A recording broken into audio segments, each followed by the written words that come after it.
Justru yang berbahaya itu ketika kita dipuji.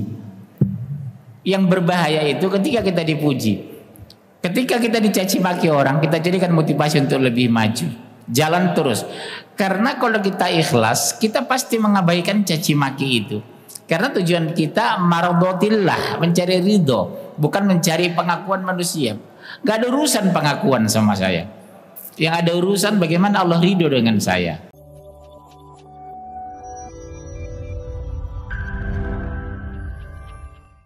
Assalamualaikum warahmatullahi wabarakatuh. Saya Anissa Teresia atau yang biasa dipanggil Tere, ingin mengajak seluruh umat Rasulullah SAW yang menyaksikan ini, ayo kita bersama-sama support saudara-saudari kita yang ada di NTT bersama dengan Yayasan Baitul Maqdis. Insya Allah akan ada ikhtiar-ikhtiar untuk memperjuangkan dakwah di bumi NTT. Bayangkan teman-teman, cuma ada sekitar 5% dari penduduk di NTT yang beragama Islam. Jadi mereka minoritas di negeri yang mayoritas Islam. La haula wala quwata illa billah. Kita nggak boleh merasa ini bukan tanggung jawab kita. Betapa kerinduan saudara-saudari kita di NTT untuk mendapatkan support dakwah agar mereka bisa baca Al-Quran, agar punya guru ngaji, agar punya tempat yang layak, masjid yang baik untuk bisa belajar Islam secara utuh. Ini tugas kita sebagai umat. Makanya tugas kita saling bahu-membahu dalam kebaikan. Insya Allah ini adalah opportunity terbaik untuk kita dapat golden ticketnya Allah. Ridho wal jannah, insya Allah. Ya, barakallahu fikum. Mari kita sama-sama berlomba-lomba ya, dengan kebaikan ini. Allah ridho agar kita bisa masuk surga. Mohon maaf lahir batin. Assalamualaikum warahmatullahi wabarakatuh. Assalamualaikum warahmatullahi wabarakatuh.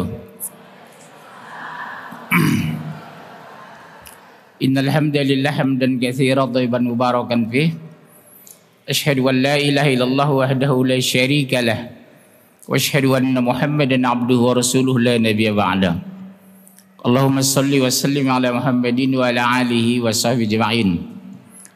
Alhamdulillah kita bersyukur saya dapat kesempatan pembicara pertama. Tema saya apa, Mas?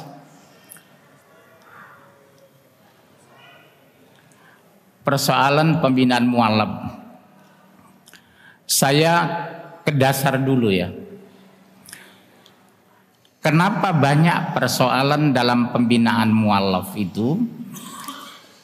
Karena persoalannya mualaf sendiri baru bergabung dengan kita, diusir orang tuanya, dijauhkan dari keluarga, ijazah ditahan, dokumen dibakar. Secara psikologi mereka stres. Menghadapi ini kita butuh satu, pembinaan dalam arti ekonomi, pembinaan dalam arti keilmuan, pembinaan dalam arti tempat dan kediaman. Jadi tidak bisa kita tinggalkan mereka begitu saja, ada dana belum tentu. Karena mental mereka harus kita perbaiki karena mereka kebanyakan stres, itu yang kami hadapi. Nah, Bapak-bapak, ibu-ibu yang mungkin hari ini mualaf ada di sini, saya sangat yakin merasakan itu. Yang jadi persoalan adalah sampai hari ini Indonesia tidak punya lembaga pembinaan mualaf secara nasional yang lebih baik dibandingkan dengan pembinaan para duafa dan yatim. Saya ulangi ya Bunda. Sampai hari ini Indonesia tidak punya lembaga pembinaan mualaf secara nasional seperti banyaknya pembinaan orang duafa dan anak yatim. Oleh sebab itu mulai hari ini harus kita benahi, Pak. Mualaf kita banyak tapi tidak ada yang membina. Akhirnya maaf, apa boleh buat? Banyak yang kembali murtad. Berapa kali saya wawancarai mereka murtad, kenapa? Karena mereka begitu kami masuk Islam, Ustadz, nggak ada yang membina kami. Untuk apa kami Islam kalau nggak bisa sholat? Untuk apa kami Islam kalau tidak bisa saum atau puasa, kata mereka. Nah, kendala-kendala itu satu yang harus kita lakukan, kerjasama ekonomi antar lembaga. Yang kedua, melibatkan orang yang mengerti kristologi dalam pembinaan mualaf, bukan sekadar islamologi. Islamologi harus kita ajarkan tauhid yang benar, akidah yang lurus, syariah yang sempurna, akhlak yang mulia, betul. Tapi kalau sisa-sisa ilmu-ilmu Kristen masih ada pada mereka, nanti ke depan bercampur. Ini yang kita hadapi selama ini. Oleh sebab itu, bagaimana agar Islamologi kita ajarkan secara utuh, tentang kristologi kita jelaskan kenapa harus masuk Islam. Maaf, di sini siapa mualaf? Ada? Enggak, yang putra. Ada di sini mualaf. Antum mualaf? Boleh dekat. Mik enggak ada mik, tolong kasih sama dia. Antum panitia ya, sekaligus mualaf memang. Tahun berapa antum masuk Islam? 2016, Ustaz. Kenapa Anda masuk Islam? Pertama karena istri mau nikah, dan kebetulannya setelah aku syahadat hidayat, Pak. Mendapat hidayah ya. Siapa? Jadi orang selalu mengatakan paling karena nikah. Enggak ada masalah, saya bilang. Pernikahan bisa menjadi jalan, menjadi sarana, betul ya? Pak. Yang penting Anda menjalani Islam setelah masuk Islam. Betul. Nah, persoalan hari ini Mas adalah apakah setelah masuk Islam itu membina, ada yang membina? Kebetulan saya dari Masjid Agung Sunda Kelapa. Kita punya pembinaan, Pak, waktu kita udah syahadat. Diundanglah kembali lagi 4 kali untuk pembinaan, baru dikasih sertifikat, Pak. Maka dari situlah saya mendapat basic knowledge of Islam. Saya itu orang WNA, Pak, kebetulan. Dari orang negeri, Pak. Dan pas saya datang di Masjid Agung Sunda Kelapa, kebetulan aku 3 kali udah nggak dikasih waktu untuk syahadat dengan masjid-masjid lain, Pak. Hanya di Masjid Agung Sunda Kelapa dikasih aku waktu untuk syahadat langsung. Keluarga sendiri, ibu, bapak, keluarga Nasrani? Masih Katolik, Pak. Sampai sekarang? Masih, Pak. Apa yang Anda lakukan terhadap mereka agar mereka tertarik masuk Islam? Saya di rumah selalu pakai live Mekah, Pak. Kalau di rumah. Masih serumah dengan mereka? Kebetulan enggak, Pak. Saya udah nikah, tinggal di Indonesia. Keluarga saya masih di Singapura. Yang ada di? Singapura. Singapura. Ya. Ada melakukan komunikasi? Ada, Pak.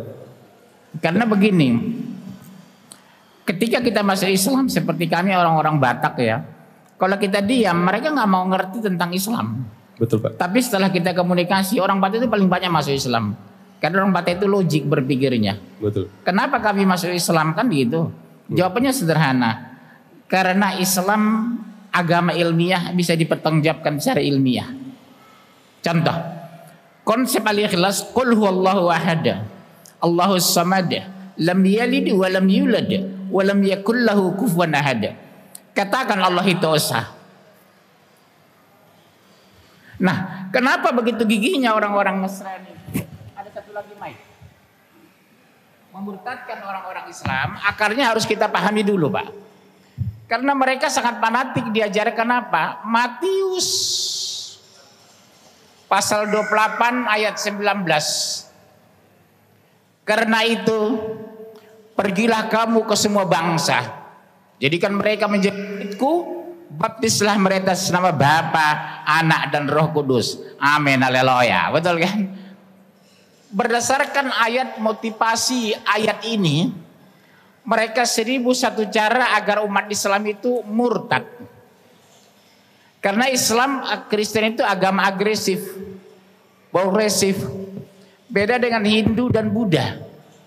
Hindu Buddha nyaris tidak menyampaikan agamanya kepada orang lain. Betul? Bapak bekerja di toko China, agamanya Buddha. Gak pernah dia pengaruhi Bapak masuk Buddha. Bapak tinggal di rumah orang Hindu Bali, dia tidak pernah pengaruhi Bapak masuk Hindu. Tapi coba Bapak bekerja di toko Nasrani, 1001 cara mereka mempengaruhi kita. Karena ada ayat unggulan bagi mereka. Karena itu pergilah ke semua bangsa, jadikan mereka menjadi murid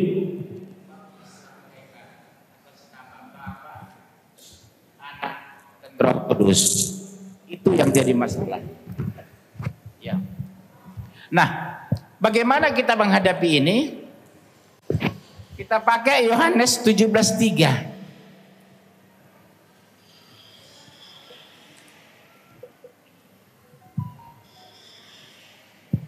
Yohanes 3 itu apa isinya? Ada bawa Bible? Hah? Coba buka apa isinya? Yohanes 17:3. Inilah hidup yang kekal melalui satu-satunya Allah yang Esa dan mengenal Yesus Kristus utusan Allah. Jadi mematahkan iman Nasrani itu gampang kok dengan Yohanes 3. Kenapa Anda mengimani Yesus sebagai Tuhan? Sementara Yohanes 17:3 berbunyi, inilah apa? Ulangi dari awal.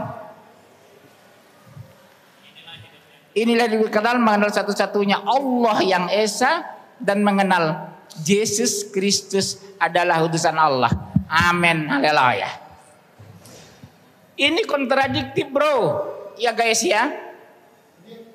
Kontradiktif. Di satu pihak mereka mengimani Yesus sebagai Tuhan. Di pihak lain, Bible sendiri mengatakan Yesus sebagai utusan. Sebagai utusan berarti Yesus atau Isa Al-Masih sama dengan Rasulullah Muhammad Sallallahu Alaihi Wasallam. Kenapa Anda Nasrani? Sederhana, katakan logika mereka. Anda beriman kepada Bible? Yes. Seluruhnya iya. Yohanes 17:3. Aku tidak bisa berbuat apa-apa dari diriku sendiri karena aku utusan Allah, kata Yesus. Haleluya. Kenapa dia Nasrani gitu? Syukur beliau masih Islam. Kalau enggak neraka jahanam antum. Karena dijamin kan. Kalau orang sudah mengatakan tidak berani mengatakan di luar Islam neraka jahanam, akidahnya berarti belum benar. Sepakat Bapak? Inna dina indallahil Islam. Saya ulangi ya Bunda. Kalau ada orang mengakui semua agama sama dan benar, dia murtad dari agamanya. Jangan ganggu doang, Bu. Bunda, yang di belakang sana masih lihat HP itu. Hei, itu belakang sana. Ada ceramah buka-buka HP dia. Tolong tegur dong itu. Kalau ada umat Islam mengatakan semua agama sama dan benar, semua masuk surga, hanya jalan yang benar, dia murtad dari agamanya. Sepakat? Dari fraksi Golkar? Dari P3 sepakat ya Bu? Ini harus ditekankan di mana-mana. Karena sekarang banyak berkeliaran bahasa-bahasa yang tidak nyaman buat akidah, yang nggak benar buat syariah, yang nggak benar buat tauhid. Semua agama sama. Di sini siapa yang mualaf? Ada sini yang mualaf. Nah, sana mualaf juga. Umur berapa Mbak? 65. Umur 65. 40, saya kira 65. Masuk Islam umur berapa? Masuk Islam umur sabaraha? Bismillahirrahmanirrahim.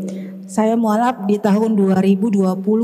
Umur berapa waktu itu? Ya kurangin berarti 37 ya. 37? Bersama anak saya. Oh iya? Ya, kami berdua. Berarti dengan suami waktu itu Kristen ya? Suami masih Katolik ya.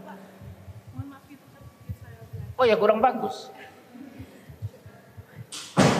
Jadi posisi Mbak hari ini dengan anak Islam, tapi suami masih Katolik. Jadi saya syahadat berdua sama anak saya, suami Katolik. Jadi sekarang kami berpisah karena akidah. Oh ya memang harus. Ya. Sebab Mbak bicara kalau Mbak tetap bersatu dalam hubungan seks hukumnya haram. Nggak boleh Pak, zina. Betul, zina. Ya. makanya saya sekarang berdua sama anak. Alhamdulillah anak sekarang di pondok pesantren. Sudah ada nih mau niat nikah? Aduh, nikah. Nikah lagi. Di sana banyak yang mau itu menggantikan.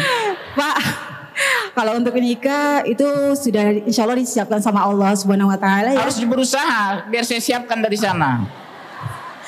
Aduh, ini pertanyaan yang sangat sensitif banget nih Pak. Sensitif, intinya tapi... enggak Pak, intinya adalah karena kami berdua sedang belajar, jadi untuk saat ini kami benar-benar belajar gitu. Jadi ya karena kami benar-benar tauhidnya harus dimantapkan dulu Pak. Baik iya, insya Allah. Ya. Untuk apa punya suami kalau sableng ya? Kalau untuk suami, karena kita sama-sama belajar, insya Allah Allah mendatangkan suami yang soleh intinya Pak. Iya, makasih Mbak ya. Iya. Baik, kita teruskan.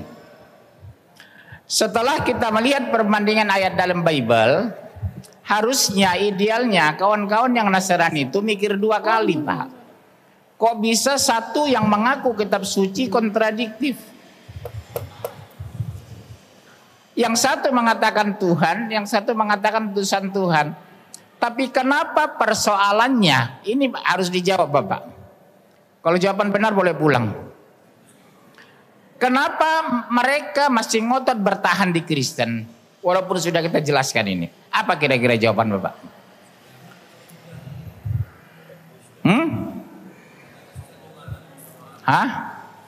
Jawabannya sendiri. Keunggulan mereka mendoktrin ayat Matius 28:19 itu luar biasa kepada umat. Kelemahan kita umat Islam di sana, bukan Islam ya, umat Islam tidak punya kekuatan, kemampuan mendoktrin kebenaran Islam kepada umatnya. Makanya banyak murtad. Kalau doktrin kita kuat, inna dina indallahil Islam, di luar Islam pasti kafir, neraka jahanam. Kecil kemungkinan orang Islam itu mau murtad. Tapi karena kemampuan mendoktrin itu lemah, akhirnya nikah murtad, keluar negeri murtad, jadi TKW murtad, pindah ke Hongkong murtad, karena kelemahan mendoktrin kita. Mereka tahu ini kok, tapi doktrin ini lebih kuat. Coba lihat Bu, baca Al-Quran, surat 112 ayat 1 sampai 4. Ini tegas sebenarnya kok. Tapi kenapa doktrin itu begitu lemah? Ayo baca. Mana mic-nya? 112 1 sampai 4. Ayo Mas, di HP. Qul huwallahu ahad. Ini mic-nya. Doktrin Islam itu luar biasa. Ayo. Bismillahirrahmanirrahim. Qul huwallahu ahad. Allahus samad, lam yalid wa lam yulad wa lam yakul lahu kufuwan ahad. Langsung terjemahan. Ayat pertama apa artinya? Katakanlah Muhammad, dialah Allah yang Maha Esa. Coba lihat, tegas doktrinnya ya, Allah yang Maha Esa. Qul, katakan ya Muhammad. Kalau Esa berarti tidak lebih dari satu, berarti tunggal. Jelas kok. Katakan Muhammad itu, Allah itu esa, berarti itu tidak beranak dan tidak diperanakkan. Sementara ini beranak, anaknya Yesus Kristus. Haleluya. Tahu arti haleluya? Bahasa Arabnya apa? Alhamdulillah, puji Tuhan. Itu arti haleluya. Padahal aslinya itu bukan bahasa Ibrani. Bahasa kitab Injil itu apa? Aramaik, bukan bahasa Ibrani. Tapi orang Nasrani di dunia ini udah digeser ke bahasa Ibrani. Muncullah kata apa itu? Haleluya itu. Haleluya itu bahasa Ibrani, bukan Aramaik. Harusnya Nasrani itu bahasa Aramaik, kita bahasa Arab. Saya punya kitab mereka soalnya. Yang bahasa Aramaik, bahasa Arab, bahasa Inggris, bahasa Indonesia saya punya. Jadi saya bisa bandingkan mana yang benar, mana yang salah. Dan susah pelajari Aramaik itu Pak. Lebih susah dari bahasa Arab. Nah ayat kedua, langsung. Allah tempat meminta segala sesuatu. Kalau meminta sesuatu berarti apa? Allah itu sempurna. Semuanya kita minta dari Allah, kesehatan, rezeki, keuangan, kehidupan, ruh kita dari Allah. Berarti Allah sempurna.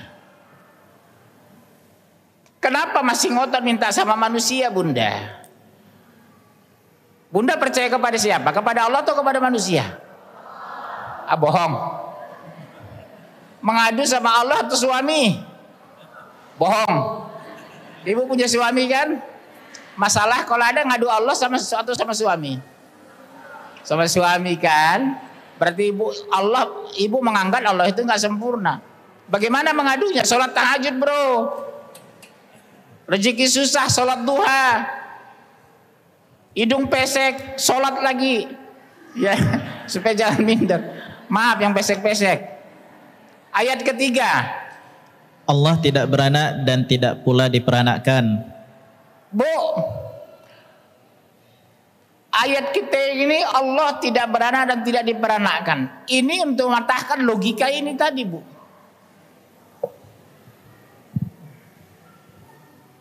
Tidak beranak dan tidak beranakkan. Sementara mereka mengimani Yesus Kristus anak Allah.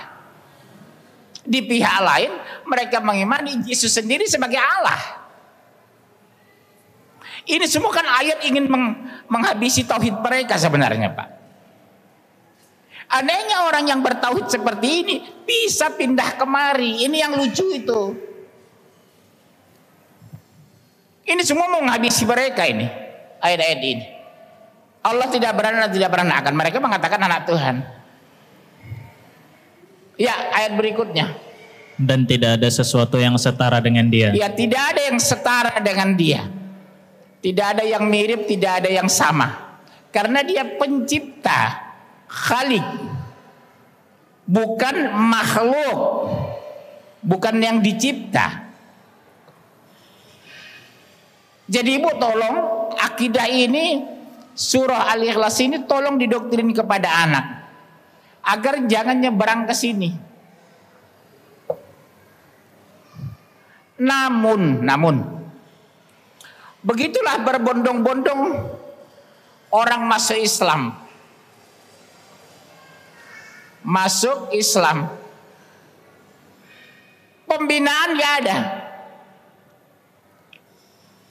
Selalu masalah apa yang paling krusial selalu? Gak ada uang. Itu kan penyakit umat Islam di Indonesia.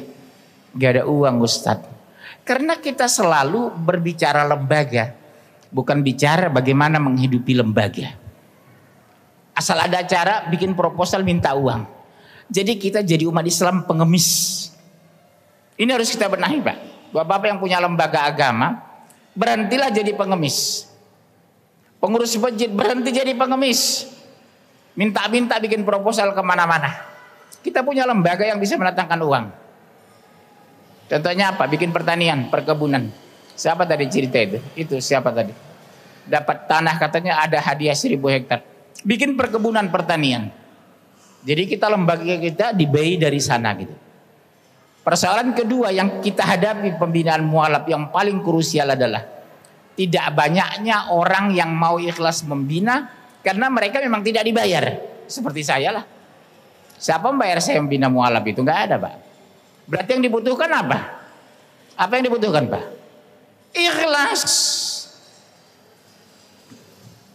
Yang dibutuhkan keikhlasan. Kalau enggak ikhlas, siapa yang meneruskan pembinaan itu? Makanya kita harapkan dengan ada pelatihan ini, kita muncul membangun semangat untuk ikhlas membina mualaf itu. Karena mereka satu pihak sudah ikhlas meninggalkan agamanya, tapi umat Islam tidak ikhlas membinanya. Akhirnya terlantar. Tak ada yang meneruskan pembinaan. Kesimpulannya adalah, saya bukan tanya jawab yang seluas-luasnya. Kesimpulan terakhir adalah, mulai hari ini berhentilah berdebat masalah uang. Yang perlu kita pikirkan, bagaimana kita punya mesin uang. Mulai hari ini berhentilah berdebat memikirkan uang, tapi bagaimana menciptakan mesin uang. Agar aktivitas keislaman kita seperti ini tidak minta-minta bikin proposal kemana-mana. Malu, Pak. Kalau bahasa Medannya isin. Bapak tahu isin? Malu. Oke, itu kesimpulan dari saya. Pas setengah jam. Cukup materi. 20 menit tanya jawab. Nama, status, pertanyaan. Nah, pakai mic.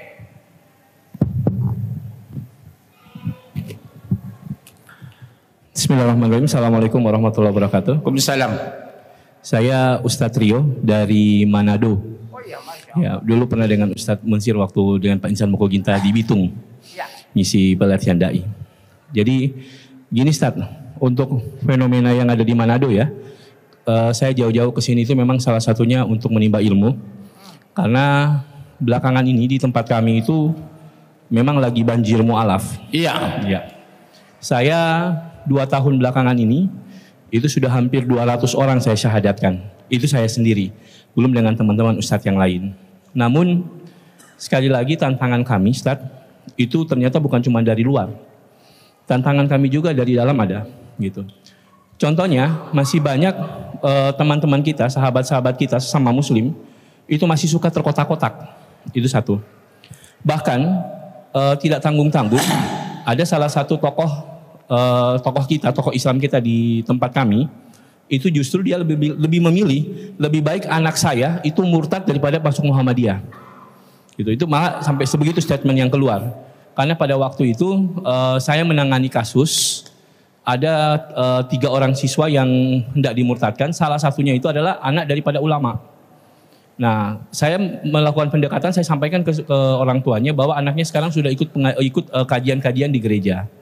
Nah, tapi karena mereka melihat kami backgroundnya dari Muhammadiyah, dia nggak apa-apa, lebih baik anak saya murtad nggak masalah, yang penting jangan ikut ente gitu, jangan ikut antum gitu di Muhammadiyah. Ini memang miris ya yang terjadi. Itu yang pertama. Baru yang kedua, kami di Manado juga memang agak kesulitan dalam hal pembinaan mu'alaf. Itu karena memang setiap gerakan kami, bahkan saya itu setelah mensyahadatkan keponakan dari wali kota Bitung, 2 hari kemudian saya dipanggil. Yang manggil polisi? Iya, polisi. Polisinya muslim juga. Kapolres yang panggil. Langsung saya dipanggil, tapi alhamdulillah dengan izin Allah justru saya mendapat support gitu. Namun diingatkan hati-hati karena jangan terlalu, kami dianggap radikal, terlalu ekstrim gitu. Maka daripada itu saya ingin hari ini sebuah penguatan mungkin dari kawan-kawan, dari teman-teman terutama yang ada di Pulau Jawa, karena di sini memang mayoritas. Kami jujur di sana memang selalu mendapatkan segala tekanan maupun tuduhan miring dan sebagainya semata-mata untuk melemahkan perjuangan kami. Gitu. Untuk itu kedatangan saya di sini ingin bertanya satu ya terkait tentang bagaimana sih mensikapi tokoh-tokoh muslim ini yang suka berpecah. Apalagi kami itu diserang dengan sisi yang sekarang ini lagi dihantam kami karena konsep moderasi. Bahwa kita tidak boleh mengkafirkan kelompok lain termasuk Islam, termasuk kelompok di luar Islam. Gitu, karena Islam itu adalah umat pertengahan, jadi tidak boleh mengkafirkan yang berbeda pemahaman dengan kami. Itu bagaimana Ustaz kalau menurut pandangan Ustaz? Terima kasih. Assalamualaikum warahmatullahi wabarakatuh. Ada 2 teori yang harus kita terapkan kita menghadapi begitu, dan perpecahan itu memang sudah bagian dari kebiasaan umat Islam saya lihat di mana-mana. Satu, mengabaikan mereka kalau ada oknum tokoh seperti itu. Kalau kita pun ngotot, mereka belum tentu mau bersatu. Jadi waktu kita, energi kita habis untuk ngurus mereka, abaikan mereka. Yang paling baik kalau saya begitu, abaikan mereka. Saya juga menghadapi yang sama kok.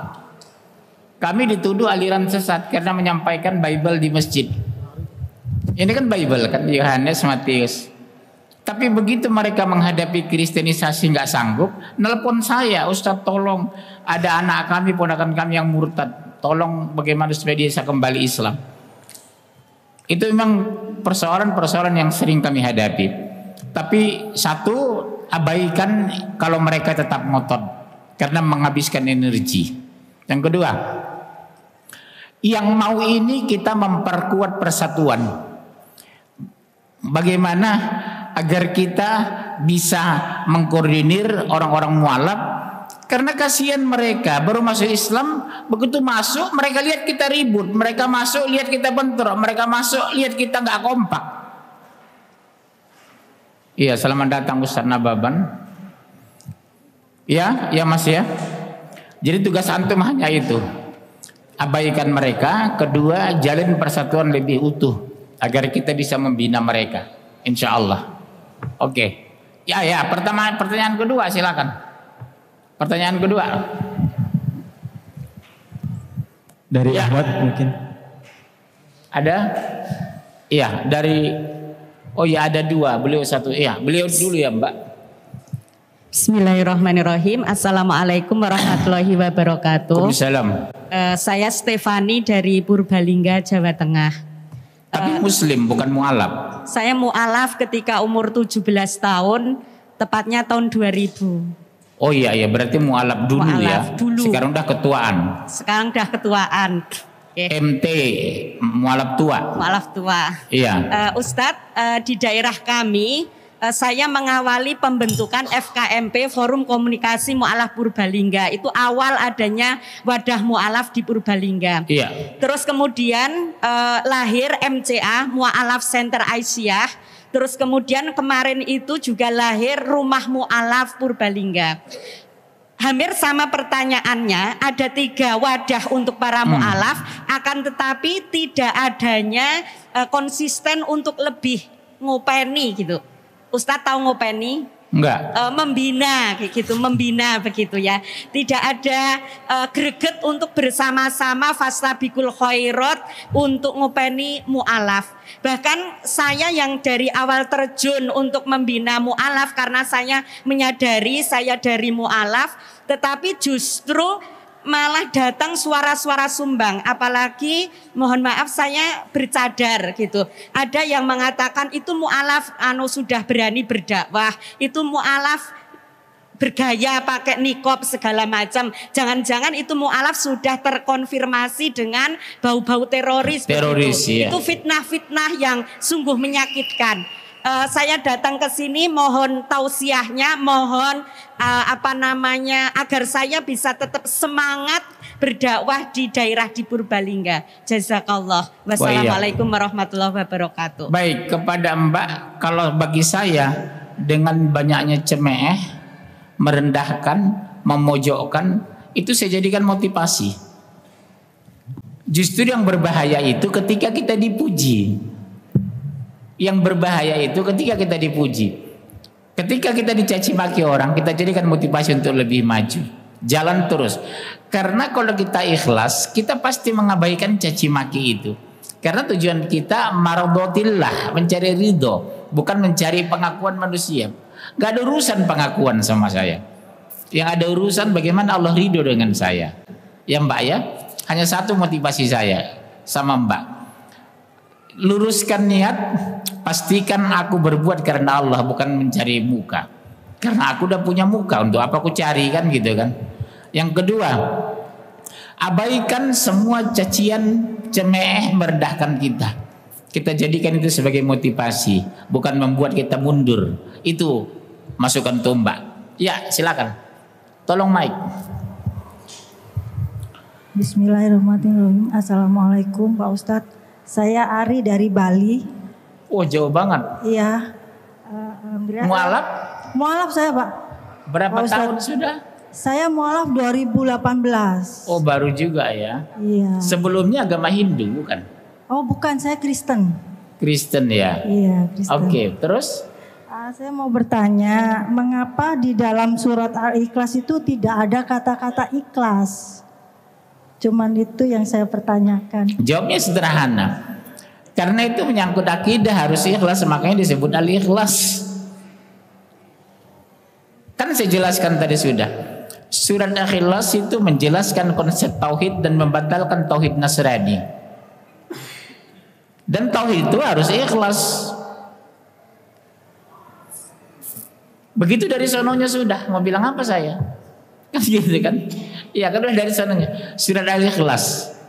Tidak harus ada kata ikhlas di surah itu. Beda dengan Al-Baqarah. Sapi betina. Ada Al-Baqarah di ayat Al-Baqarah itu. Ali Imran memang keluarga Imran di ayat itu gitu loh. Al-Ikhlas itu kadang menyangkut tauhid. Disebut surat Al-Ikhlas. Udah dari sononya Mbak. Mbak jangan bikin emosi saya ya. Iya. Pertanyaan ketiga. Ada lagi? Iya. Kasih mic tolong Mas. Assalamualaikum warahmatullahi wabarakatuh.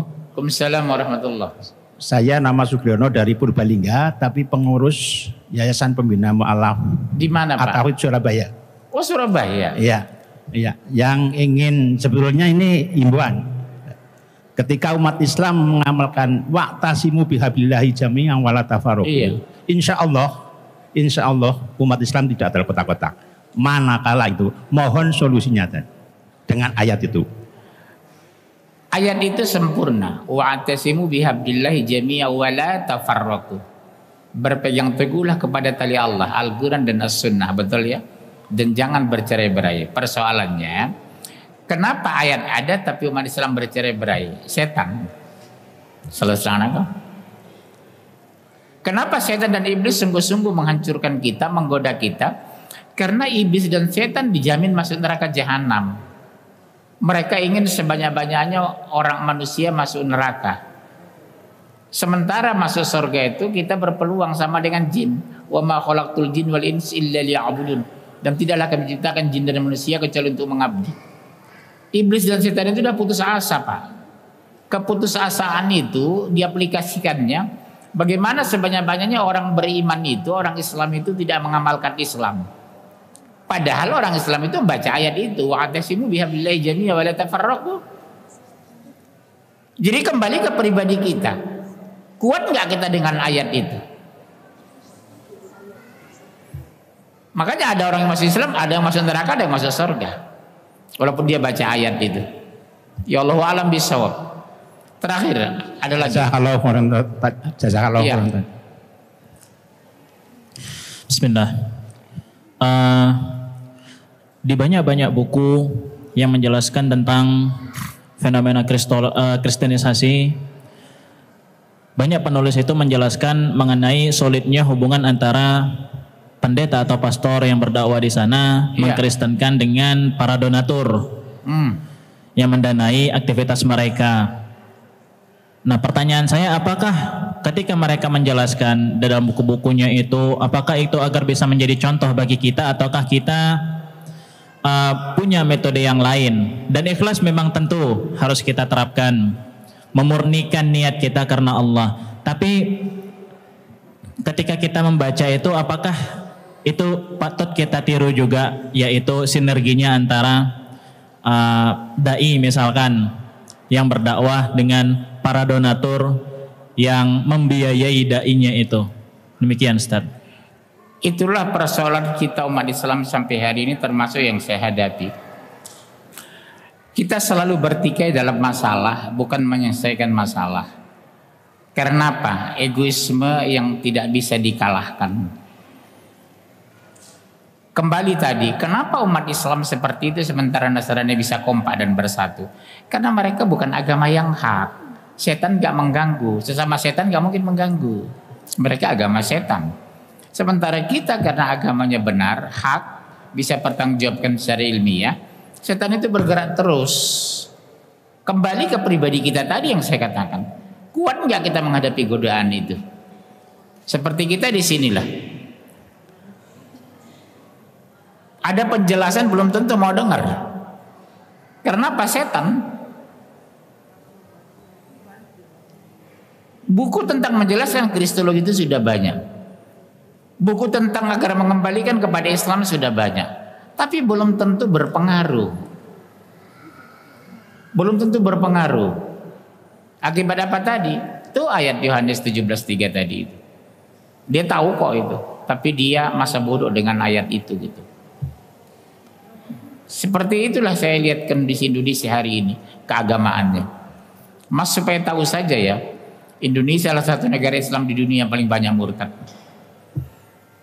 Kalau kita bicara data. Karena saya laporan banyak dari daerah. Pak, minta tolonglah siapa sih ini murtad. Pak, minta tolong si anu murtad. Subhanallah, saya pikir.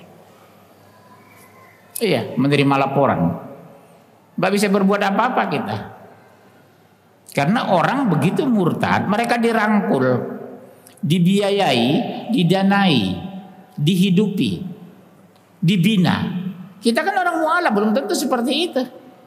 Menangis berpelukan, diislamkan, oh kamu ahli surga, berpelukan kayak Teletubbies. Habis berpelukan gak ada yang membina. Hampir semua acara ada pembinaan, ada orang yang masuk Islam. Tapi setelah itu lepas, yang bina dia siapa?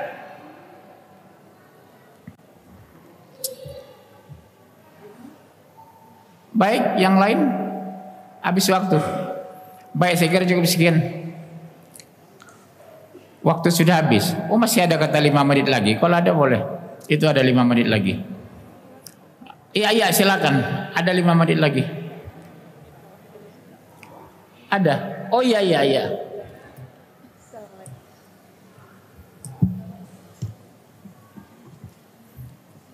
Coba nyalain Mbak Panitia.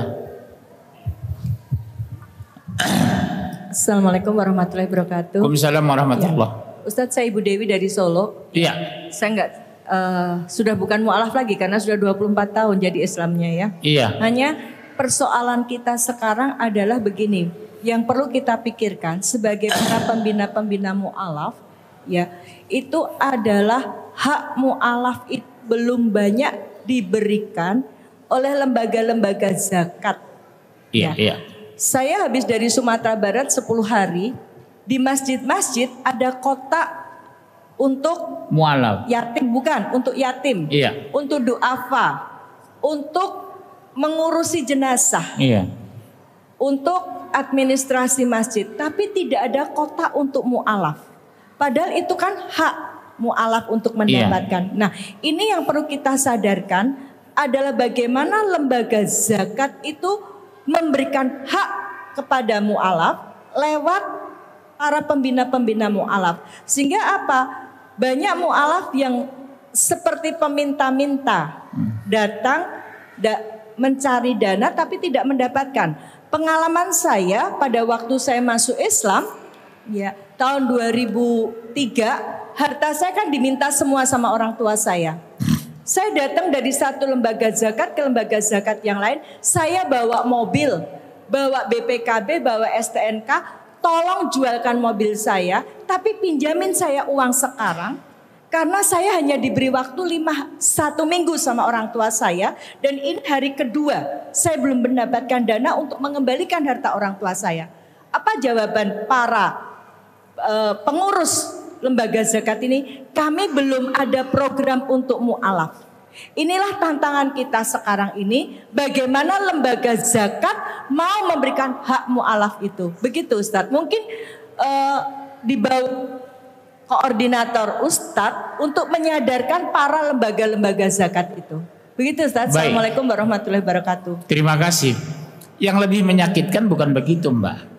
Ada kota untuk mu'alaf tapi tidak diberikan kepada mu'alaf. Kalau tadi kan nggak ada kotaknya. Kotak kan sudah saya singgung tadi. Untuk yatim dan duafa, untuk pengurus masjid segala macam. Tapi kotak mu'alaf nggak ada. Masih mendingan Mbak. Ada kotak mu'alaf tapi uangnya bukan untuk mu'alaf, dipakai pengurus masjid.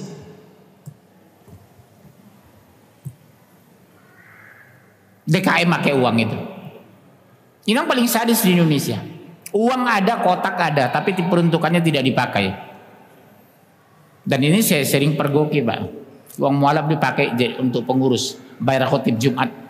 Kan peruntukan bukan untuk khotib, itu untuk mu'alaf. Makanya kalau Bapak ada pengurus lembaga, pengurus masjid di sini, mohon kembalikan uang itu untuk kepentingan pembinaan mu'alaf. Kasihan mereka baru masuk Islam tidak ada yang membina. Seperti tadi kan, harusnya lembaga mu'alaf itu memberikan dana agar mobil itu bisa dibantulah. Tapi memang kenyataan seperti itu. Saya kira cukup sekian. Penutup katanya, kata beliau bukan kata saya. Kesimpulannya, siapapun Bapak di sini, pengurus masjid, pengurus organisasi, pengurus Islam, tolong pastikan kita punya kantong dana untuk pembinaan mu'alaf. Karena hampir semua masjid saya lihat ada mu'alaf yang baru, tapi tidak ada yang membina, baik pendanaan, kehidupan, tempat tinggal, dan keilmuan. Saya kira cukup sekian. Mudah-mudahan semangat kita bangkit, bangun, supaya kita lebih baik ke depan ini. Insya Allah. Sampai jumpa tahun depan. Assalamualaikum warahmatullahi wabarakatuh. Waalaikumsalam warahmatullahi wabarakatuh.